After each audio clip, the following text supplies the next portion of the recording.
Hello बच्चों, let's read the question.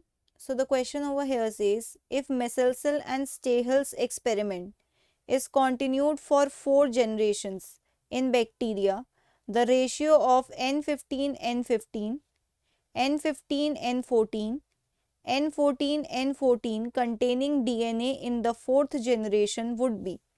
क्या कह रहे हैं, अगर मेसेल्सन और स्टेहल का एक्सपेरिमेंट 4 जनरेशन्स के लिए कंटिन्यू करा गया तो इनका रेशियो क्या बनेगा।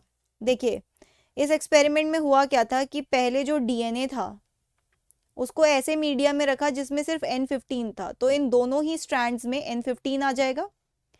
फिर इनको क्या करा गया, इनको रेप्लिकेट करने के लिए ऐसे मीडियम में रखा जहां सिर्फ N14 था, और आगे का सारा एक्सपेरिमेंट N14 में ही हुआ। तो होता क्या है कि दोनों स्ट्रैंड सेपरेट होते हैं पुराने वाले, और उनके साथ नए स्ट्रैंड्स जुड़ जाते हैं। तो ये ब्लैक वाला N15 होगा, पुराने वाले स्ट्रैंड के दोनों स्ट्रैंड सेपरेट हुए, और ये जो रेड कलर में है ये नए स्ट्रैंड सिंथेसाइज हुए। ठीक है, ये हो गई फर्स्ट जनरेशन। अब ज़रा सेकेंड जनरेशन की तरफ देखते हैं। सेकेंड जनरेशन में क्या होगा, फिर से ये दोनों स्ट्रैंड सेपरेट होंगे, राइट, फिर से ये दोनों ही स्ट्रैंड सेपरेट होंगे। अब जो नया स्ट्रैंड बनेगा वो N14 का ही बनेगा। क्यों? क्योंकि मीडिया अभी भी N14 ही है, हमने चेंज नहीं किया है।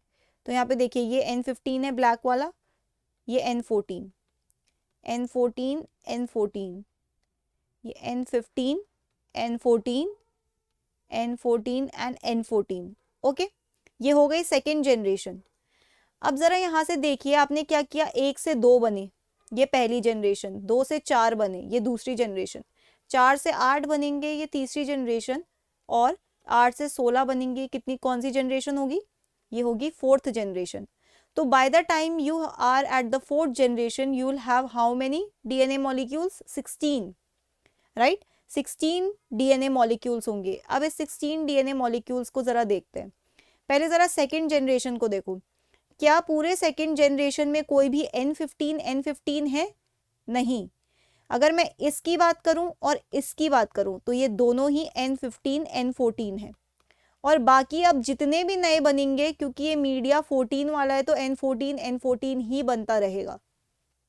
ठीक है, तो अगर N15 की बात करें तो वो तो ज़ीरो ही हो जाएंगे, वो सेकेंड जनरेशन से ही गायब हो गए, तो फोर्थ जनरेशन तक तो गायब ही हो जाएंगे पूरी तरीके से।